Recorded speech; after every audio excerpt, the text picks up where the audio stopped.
Hello and welcome to wasmCloud Wednesday. It is May 6th, and we've got a very busy agenda today.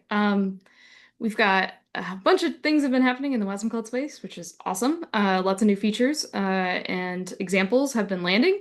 So we've got 3 demos, potentially even more, depending on time.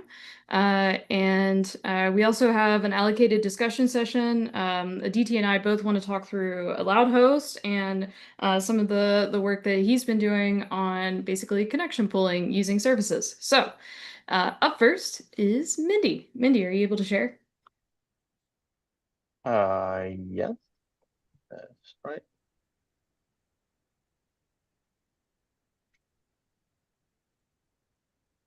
Once I find the window, sorry.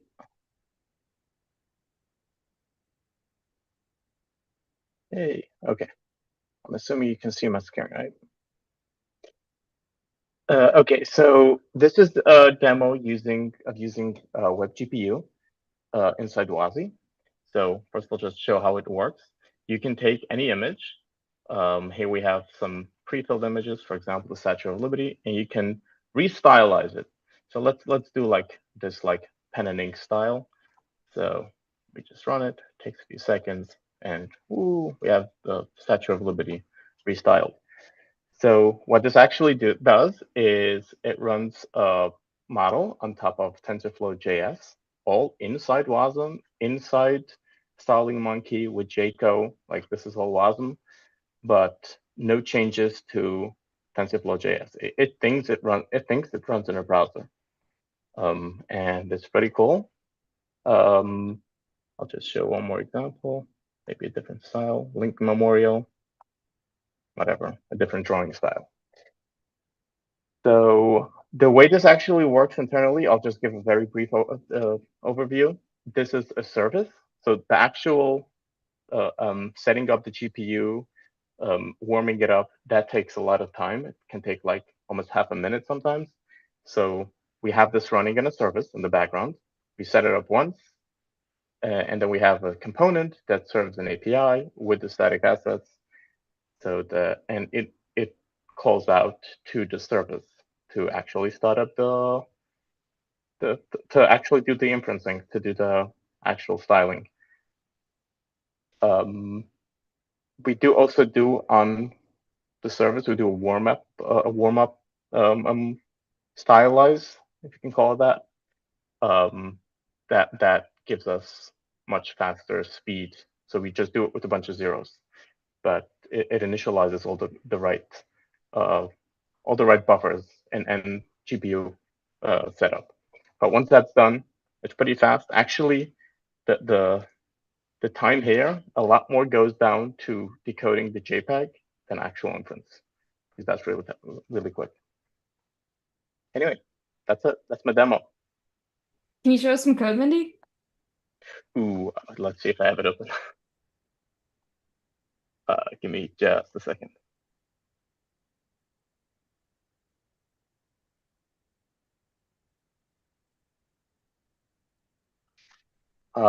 I'm going to wing it, but let's try. I'll change what I'm sharing. Yeah, what I want people to see is the dependency tree. Like show them where you're pulling in TensorFlow and how. Oh yeah, okay. Turns out I have too many things open.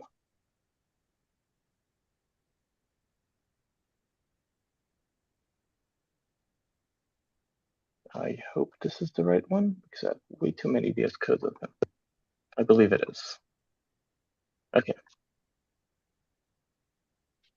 So this is actually an example that's going to be in the TypeScript examples repo.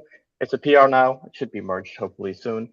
We've been going back and forth on it for a while, but I think it is close to done. TensorFlow.js is just regular TensorFlow.js with package JSON, npm. It knows nothing about where it's running. We do import also a shim that is on top of the WASI WebGPU. Even though WASI WebGPU is based on WebGPU, there are minor changes that you just have to sometimes change a type or like change some things to throw rather than rather than return a result type, like with the stuff like that, small things like that. So this package, was it GFX.js WebGPU, will polyfill that. And yeah, then in the actual service, it's pretty simple how it works. Where's it? Oops.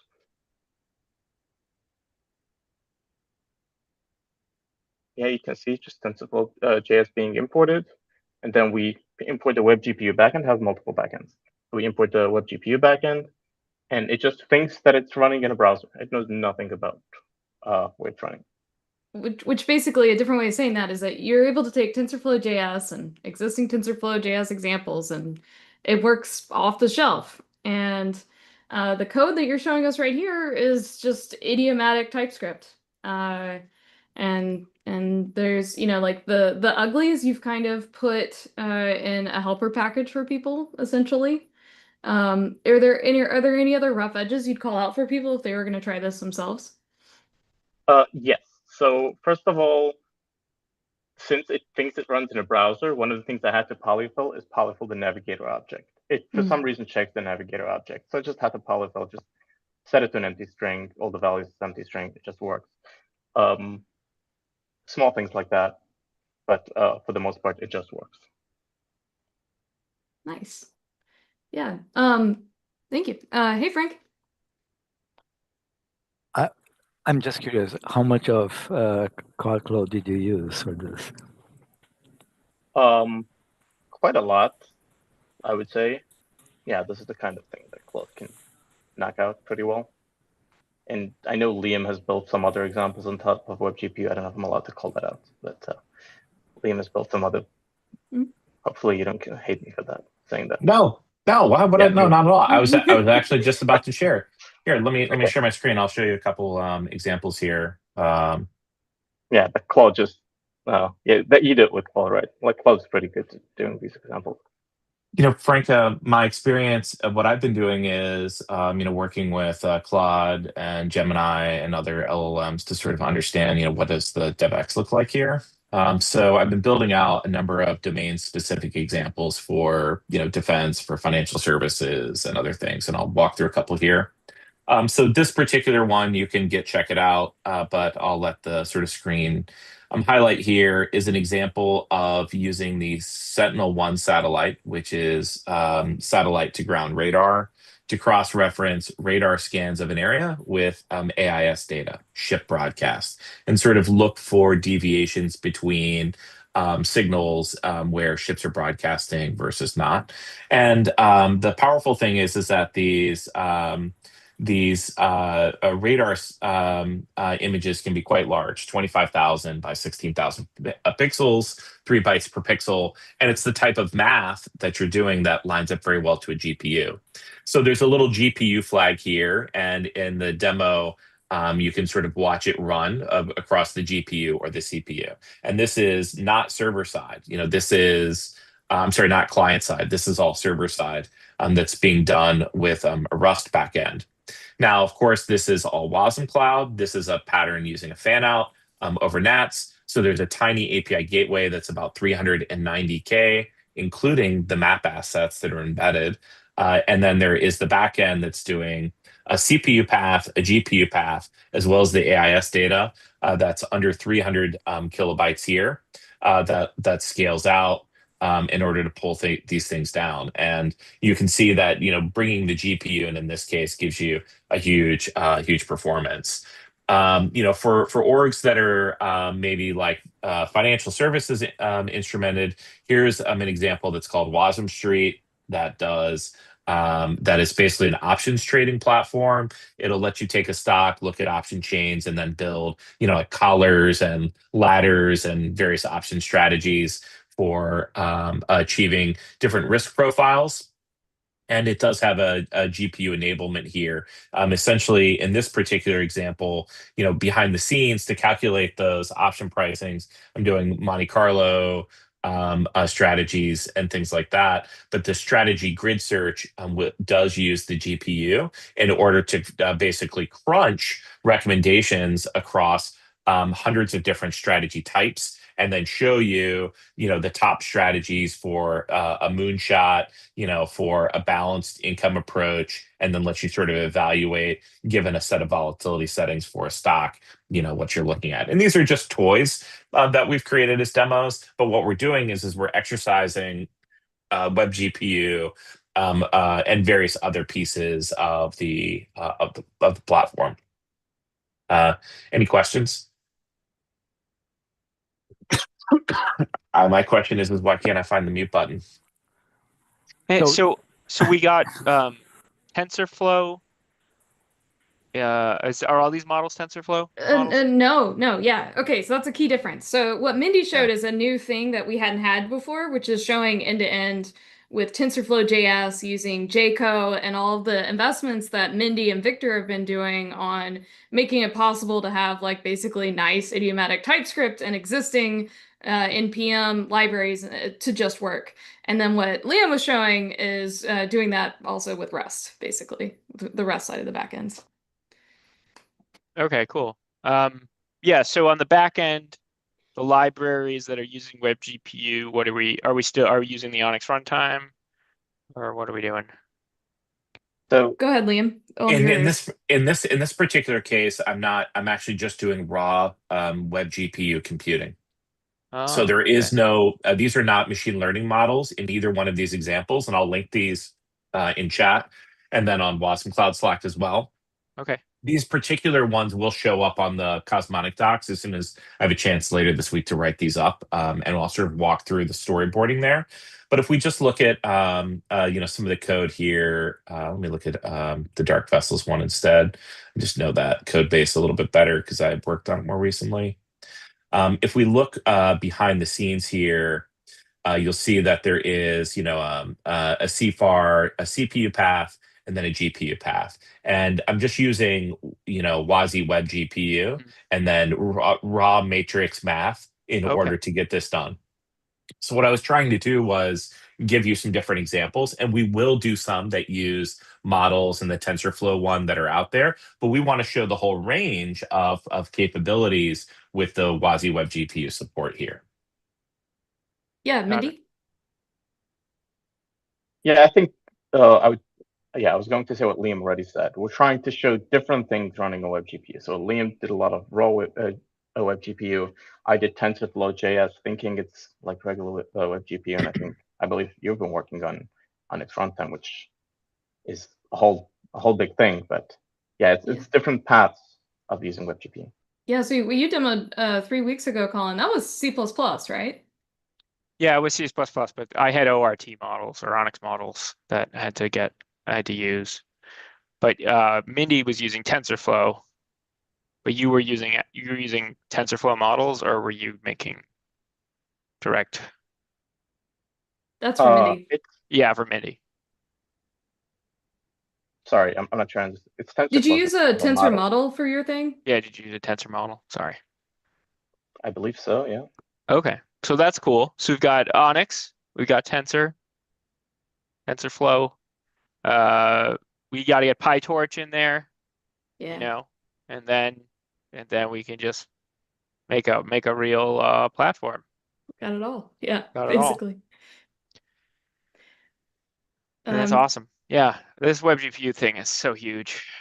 I think it is, whatever that means, but I think it is. So I agree. Well, let me tease a little further then. What's going on maybe in the kitchen here. The story, everybody understands that the GPUs are stupid powerful. But when you think about if you're an enterprise or an org and you want to say, well, how do I really enable this field of 1,000 flowers? You start to think about a different set of concerns at the intersection of GPUs. You think about multi-tenancy, you think about scale platforms. And underneath the hood here, what we have now is a highly multi-tenant platform for GPU analysis. And let me sketch this. At the top layer, we have a WebGPU, which has some multi-tenancy features, the ability to initialize and load models. If you think about the tabs in your browser are all sharing an underlying allocation that you have. Then you hit the virtual machine or the system layer. And especially on server side, there's a standard that's called WGPU. And what that is that is a multi-tenancy standard that, like a VMware, Broadcom VCF, or Red Hat OpenShift implements to give you a second layer of multi-tenancy. Then at the hardware layer, depending on if you're NVIDIA, there's a thing called MIG, which lets you take a GPU and chop it into smaller GPUs that all show up as separate hardware. And then on AMD and Intel, they use a standard called SRVIO. The AMD cards can be chopped into like 16 different cards, and then the Intels can be chopped into like 128 different cards. And now what you end up with is the ability to take a physical piece of discrete hardware and then launch a full, completely isolated, multi-tenant, GPU platform of platforms all the way down. That's the direction that we're headed in here. Yeah. And I think the other thing too is that I needed. So just what I did for my talk, what I've done in the last couple of weeks is because it's going to be a browser-based experience. I'm trying to just have the web. It sounds similar to what you guys are doing, where I'm just having the WebGPU thing do the model part on wasmCloud, and I'm having the browser, because there are these like browser APIs that are really good for handling, for like breaking a video up into images or resizing images, and that stuff still is pretty slow on WASI because we just don't have the SIMD stuff, right? And so so that's what I'm doing. I'm like generating all the images and then sending a stream of them to the backend service, and then getting back the transformed images and regenerating a video. But the cool thing is that because I got all these images, I can send them in batches. I could spread it out over lots and lots of different nodes if they're available, and really kind of maximize my GPU time. And then just have to have like this kind of what you had. It looked like, Liam, like something to kind of thread it all back together and give it back to the client. Yeah. And then we can have like really fast inference, which I think is kind of what you're saying. But my example would be really good too. No, I like your example. Like when you think about what you're actually doing, it's, map reduce pattern, like, Yes. how do you eat an elephant? One bite at a time. You just need, a million people, in order to get it out. So I think what we need is like, like a funny name for like map reduce, like over video, like video reduce or prism, or, something that's like, take the light, break it into components, bend it all together, rainbow. That's what I feel drawn to. Visual. Do that. Prism solid. Prism reduce. Something. Yeah. Sure. Okay. Yeah. All right. Well, hey, this was awesome, guys. But we have a ton of agenda items, so let's keep moving. Jeremy, you've got a demo for a host at the namespace level. I think we should need to go through that because that's a pretty significant change that we're making, but I think you show how to land it in like a non-breaking way, which is pretty sweet. Yeah. Let's see here. Okay, so this is currently wasmCloud 2.0 today. When you deploy it inside a Kubernetes cluster, you deploy it into a namespace, the runtime operator, and the hosts can be deployed into another namespace, but typically by default, they're inside the same namespace. Once the host is running inside the pod, the runtime operator will receive the heartbeat from it, and then it creates a cluster level host CRD. Now, the original reason why we did this is because if you think about it from a container perspective and platform engineering, you create a deployment, you want to get all these containers onto different nodes. You don't care where the nodes are running at that make up the cluster. We were really thinking that the host is a cluster level thing, so that way people use that exact same type of thought process and say, oh, I got a WebAssembly component, I want to deploy it to a host. I don't care where the host is running inside what namespace. It's a cluster level. The problem with that is that requires teams to install cluster role permissions instead of just namespace level permissions. This goes against the idea of us as wasmCloud saying we just simply extend Kubernetes and you can use all your existing open policies and network policies. We're not really saying that. We're kind of saying with this one, we also need a cluster level permission over here, by the way, and that kind of raised a little bit of a flag. So What this does is it moves to this model where you can still have the host inside the same namespace, but this also will allow it to be easier to deploy hosts into individual namespaces. And the host CRD, because the whole entire lifecycle of this host CRD, by the way, is controlled by the runtime operator. It just lives right next to the runtime operator inside that same deployed namespace. So we don't lose any type of functionality as far as what the CRD provides. As far as visibility, you can still just do kubectl get host. Just put -A, capital A, and you'll still get the exact same list as you did prior. But what this does mean is now we can remove that cluster level permission and just make it so that it's all just role namespace level permission. So this PR is out here. I still got a couple minor changes I need to check in for adding this to the end-to-end test suite, as well as some winter fixes. But the way that this was done is there's now a allowed share host variable value inside the Helm chart. By default, it's true, and that is just so that it's backwards compatible, so that nothing has to change when you do the upgrade. Now you will have to update your CRDs, so there will have to be, like, instead of just doing a Helm upgrade, you'd have to do the Helm upgrade with CRDs to update those to add this new environment field. But since we don't have an environment field on the workload today, any existing workload will still just work just by doing the simple upgrade. But just to show what this looks like a little bit better. So this is like existing workload that's deployed. And I was using this for testing. If you notice, I'm saying the workload deployment's in namespace A, but there's nothing in the spec other than this host selector saying the default host group that it wants to go to. The next workload deployment, I still have namespace A, but I say in the environment, I want it to go to namespace A. So this means it's going to be scheduled onto a host that's inside namespace A.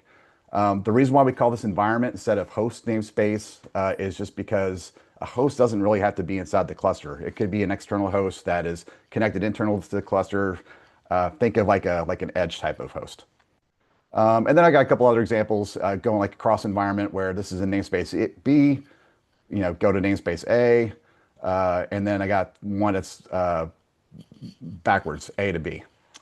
So now, right now I have this is the actual values, the YAML that I used for setting up the hosts. And so for the host groups, there's now a new namespace field called namespace A. This is optional. If you don't specify it, it just, like today, it'll install all the hosts to the same namespace where the runtime operator is. So I just went ahead and split a host group for, host group default, namespace A, host group default, namespace B.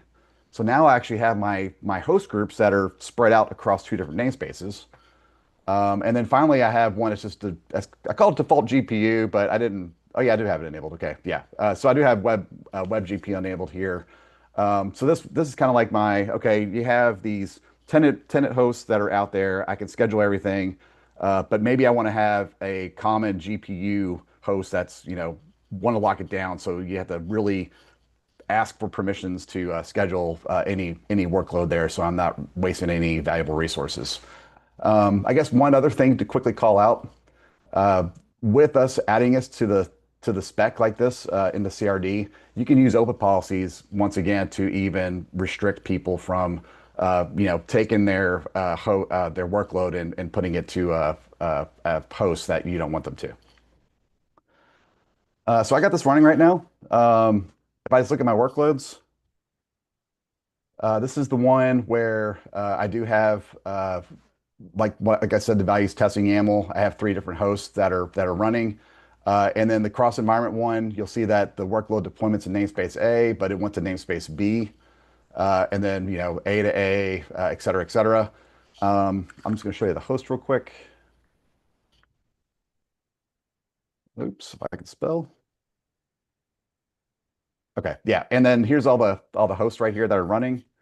So the CRD is in the default namespace, but the actual environment right here is what namespace the host is running. So if I look at my pods here, you'll see like host group default is in namespace A, host group default's in namespace B, And then this one with the GPU is inside the default namespace right next to the runtime operator. So if I bring this back up again, I'm going to go ahead and do a Helm update and just basically move all my different hosts. And I want to get back down to just having one host inside my default namespace. And what I expect to see is, because the workload deployments that specifically say a certain environment they want to be deployed on, they should not go to the default new host, because there's no environment that's set up or there's no host that's saying, hey, I'm this environment. It's not reporting that. So down here at the very bottom, I'm going to update it to cluster. Okay, and so then cluster over here, if you look at it, there's no namespace specified. It's just replica count of 3. So now if I do this again, and sure enough, all the ones that had the environment that was specified are not scheduled anymore. And the only one that didn't have any environment, it just didn't care, it just wanted to go to a default workload or the default host group, it was able to be scheduled. I will pause for any questions. So what's the advantage of that behavior? Yeah, good question. So really it goes back down to one, we're moving this so you don't need the RBAC permission for cluster level. Because right now when you go to like especially like a tightened down security company, they might say, look, we're not giving any cluster level permissions. We want to do role-based only to a namespace. But second, there's a lot of policies that are out there that you might want to control also, even though WebAssembly is secure by default and sandbox by default. There still might be a policy that says it has to be inside a particular namespace or location when you deploy it. So that way it's right next to your pods. The whole idea, also is, I might have a team that only has namespace A and they have all these additional pods that are currently running today. And now you can say, okay, yes, now you just had this one little pod over here and you can start stuffing it in with new WebAssembly components, and everything's still tightened or still controlled by that namespace network policy. Okay. Yeah, that sounds good. That last behavior where you got rid of the namespace and the YAMLs, and then you did the exact same action, and then it didn't deploy 3/4 of the stuff. Yeah.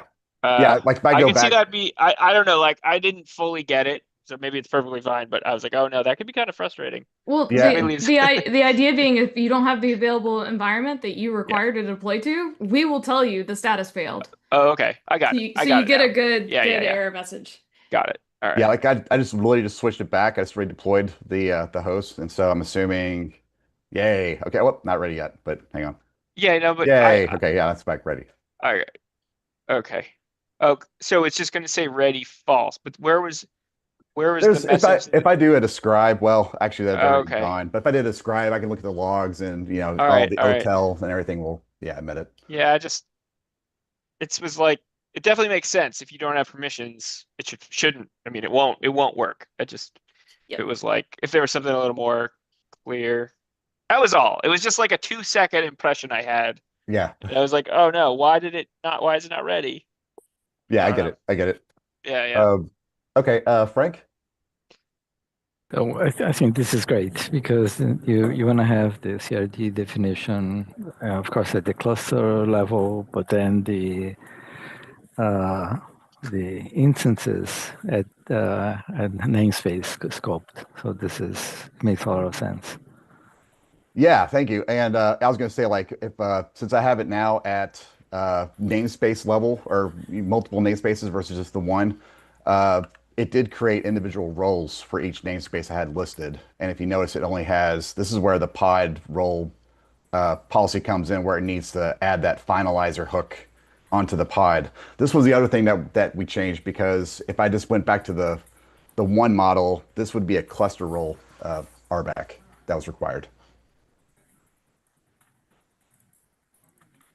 Yeah, very good. Yeah, thanks. Any other questions? All right, back to you, Bailey. Thanks, Jeremy. All right. Yet another demo. I'll go quick on this one because I want us to have time for discussion. Added a new feature over the past week. We discussed this one in depth on the last community call. And then this is the implementation of that.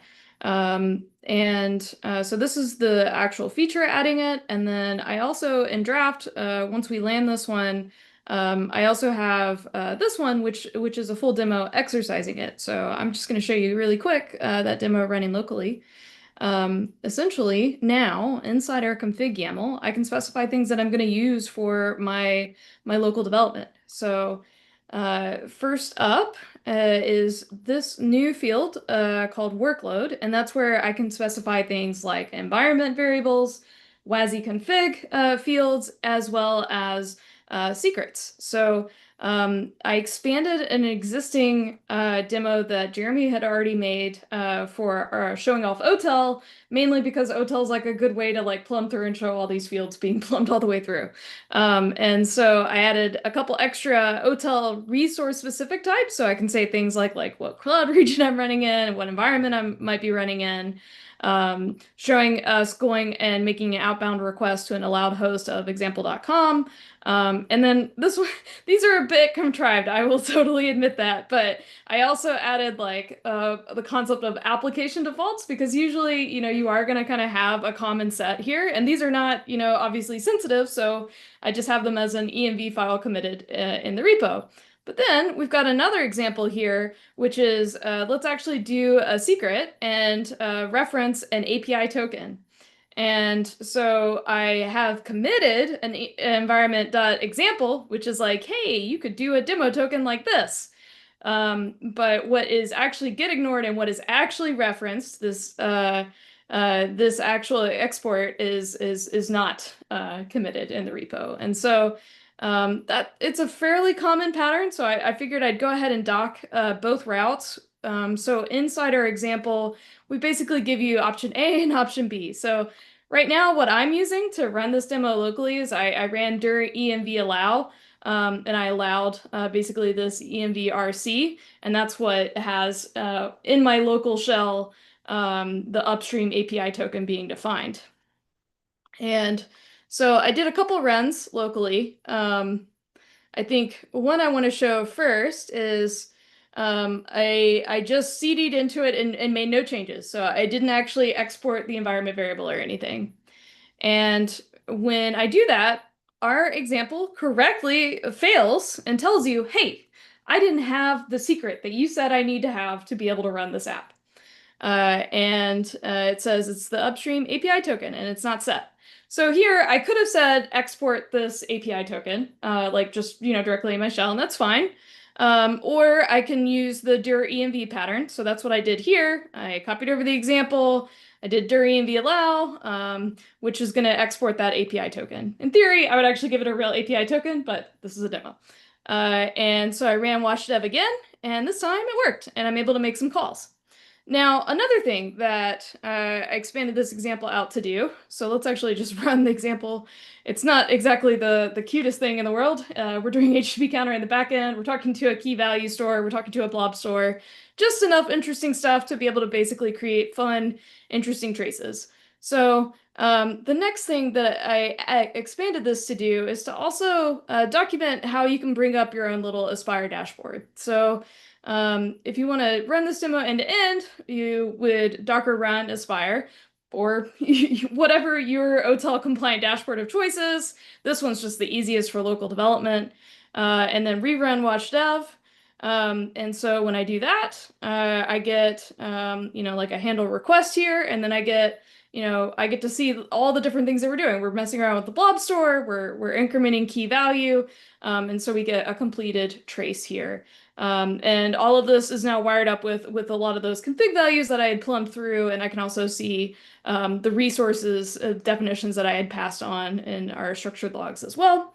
So this is kind of a speedy, quick version of that demo, but TLDR, I think this is ready for use. If folks want to give it a try it out and give me a code review, that would be awesome. And yeah, Aditya. Okay, we've got our discussion item now.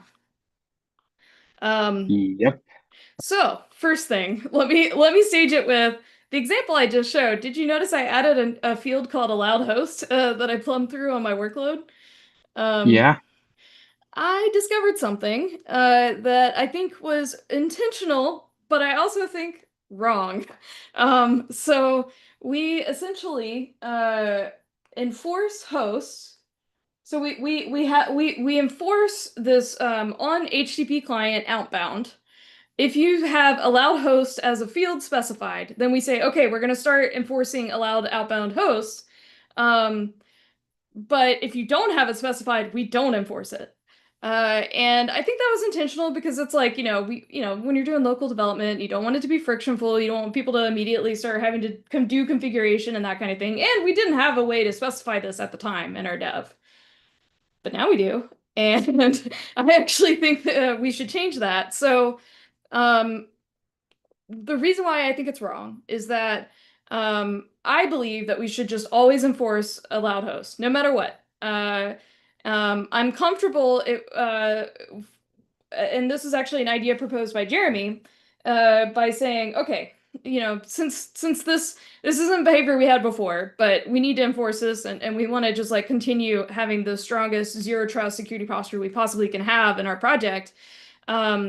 When I read in a config, I think I'm going to also update the config.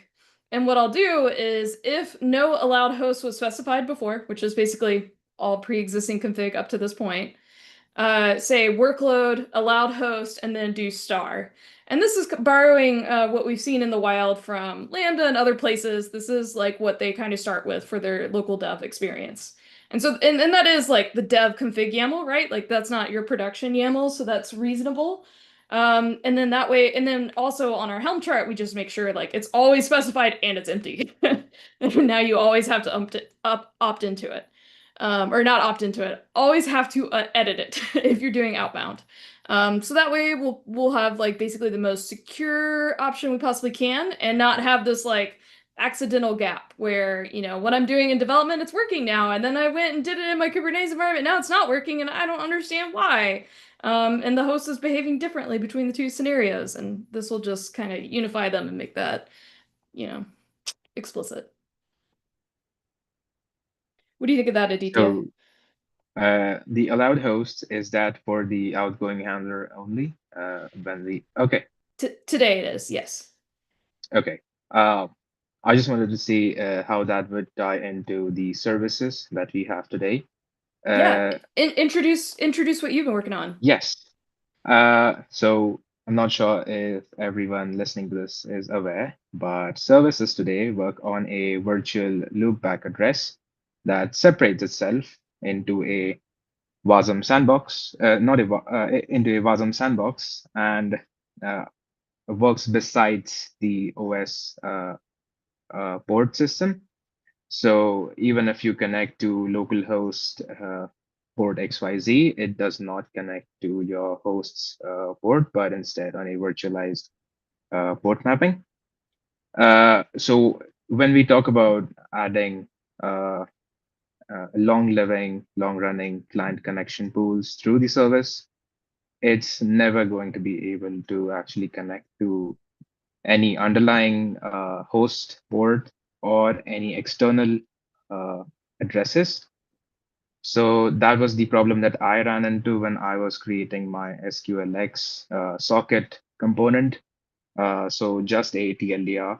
It's basically a component setup in which you have a HTTP incoming handler and a lead service like service component, which holds a long-running client socket connection to a MySQL database using a fork of SQLX, which I've been working on for the past few months. And the problem that I had was exactly that it wouldn't connect. So I had to add port forwarding like system using host magic. And it basically allowed my components under specific conditions in the watch-dev config to actually connect to the MySQL database. And I wanted to get people's thoughts on actually adding such a port forwarding measure only under explicit semantics for long-living socket-based connections within a service component. Yeah, so basically, the idea is that just like port forwarding, kind of port mapping semantics that you would normally see in like when you run Docker or kubectl, we kind of want to see the same sort of thing, but virtualized inside the host. So it's not actual port forwarding, right? Basically. I think that's an important point and would be a really nice feature for us to have inside wasmCloud so that we can kind of expose more things. And you know, what Aditya has been working on, I think folks should know is really freaking cool because this is basically letting us have a component act as your stateful connection pool, but also preserve tenancy within the workload deployment. So you can basically say, I've got one proxy puller for this tenant, and I've got another one for this other tenant. And you're able to do that in a sandboxed way by using basically this service component. And because you've made it, or I think you made it in sort of a general purpose way, then you could basically have like two different instances of the same thing, but basically serving for different tenants, right? And totally separate. And that's super powerful too. And so, yeah, we want to propose this change for allowed hosts to be stricter, like always enforced. And we want to say we're going to add semantics around services having port forwarding. Yeah, Frank? One thing I'm wondering, and this has to do with the way we do in Kubernetes, which is we use in our case we use SNI so that whatever your service then requires a different port and so forth is completely independent of it's related to your URL, and so that helps in terms of, I mean, that's the way we resolve here from the point of view of having let's say the pods running on any particular port, which is completely independent from whatever. So we have a common way. You can only come in through 443, and then through SNI, it can be mapped to other things. So I'm wondering if this is something which will be useful and so forth, because then it allows, let's say, for this not really binding any port, and then because then it comes into how do we manage ports and so forth. Yeah, what Aditya is proposing here is actually like even I guess a layer above, because it's not actually even at a networking layer. What we're really talking about is being able to expose the ability to say I'm connecting to different ports, basically, to a component, even though actually none of those are actually real ports or exposed. Because ultimately our end goal here is to avoid port exhaustion, right? We want to be able to run thousands of WebAssembly components on the exact same host. We want to be able to have them use basically a connection pooling mechanism and have that be separate from the serverless component that spins up, services an HTTP request, gets a handle to do some CRUD operation on some database, and then spins back down. The CRUD operation is basically a capability that's being granted to it by the service here, which is indeed another component. It is technically holding onto a WASI socket handle that is technically the thing that is actually doing the egress. But from a design perspective, you would still, in theory, be able to make a host that only has one port that's ever in contention. And we're not talking about this being on the ingress side, so it wouldn't actually, I don't think we would run into SNI on at this layer, basically. Although I think the call out here is basically, it would be helpful, Aditya, to see like how you would identify I'm a component and I wanna make this binding, right? Right now, I think it would just it's still just getting a WASI socket. It's getting a single connect, right? Yeah, it is doing the single WASI socket connect. I think that having this graphically, I mean, really a picture, Yep. will really help in terms of what is the mapping, and even for, let's say, just visually process this. Okay, that's the path. What will be the limitations and so forth. Yeah, Aditya, you probably haven't drawn anything up yet, since this is something you ran into overnight my time, your Yeah. daytime, I imagine. I barely managed to get a working piece of a component set up right now, so I haven't really drafted anything up.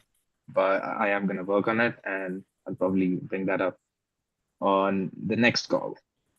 Yeah, that sounds good. I do have I have this, which is an older version of where I was playing around with diagramming how this essentially works. Because today, basically, what happens is you've got this guest component that that's sort of like, the thing that is serverless that we want to be able to scale down and not hold on to the connection. It has an import on a WASI socket, and it says basically, I want to connect to this.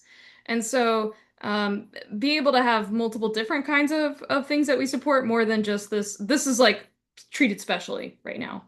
We're like, we know what that is. That's this service. You get one. And then that is how this kind of piece gets bound, and it's actually a virtual socket layer.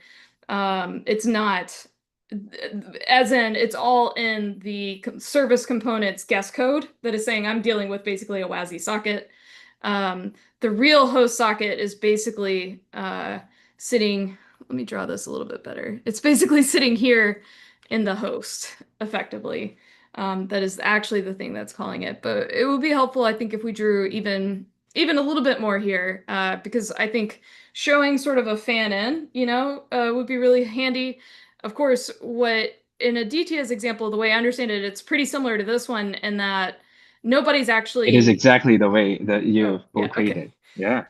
Okay, good. Yeah, I thought so. So basically somebody's doing an HTTP call. Nobody's externally doing any kind of like TCP connection to this actual component here. They're actually doing it over HTTP, and then this component then does the like CRUD operation against a database. Yeah. Okay, good. I'm glad. Hey, I had a diagram. Yeah, I do have Sometimes. the code, and I could just demonstrate it right now. Yeah, go ahead. Yeah.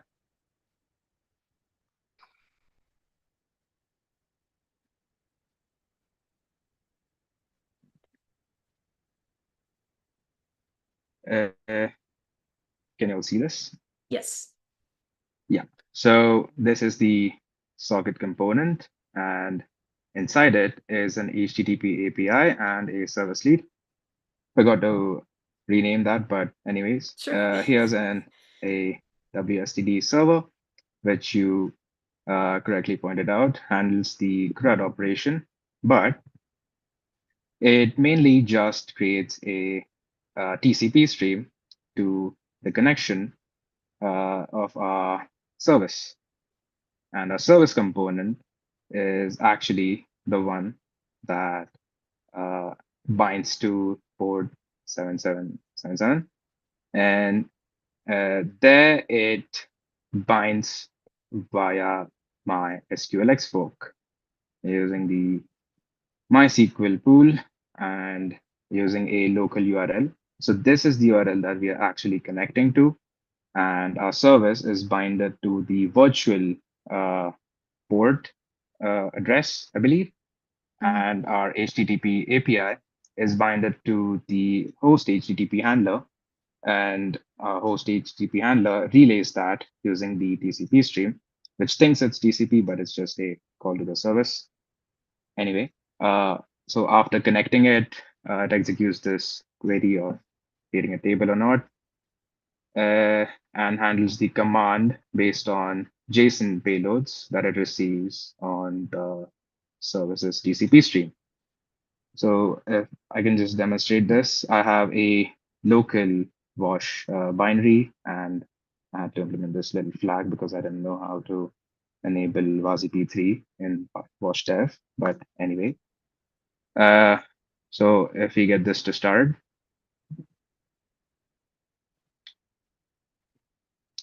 and we go to this URL.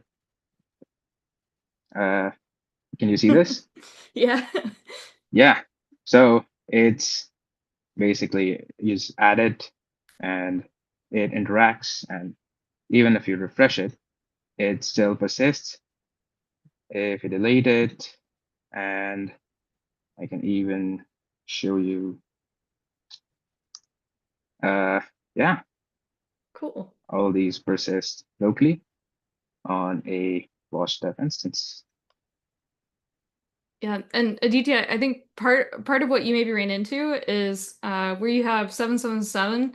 I think if you change it to 5432, you'll see that it treats that special and actually wires that up, but it doesn't. That's kind of that's not cool, right? And that's why I like the idea of being Yeah. explicit about the ports that we can expose. Yeah. Yeah. I didn't know that. Damn. It's Yeah, good. that's a good. Yeah. It's still a real issue. I think that's the right move. So yeah, really cool demo.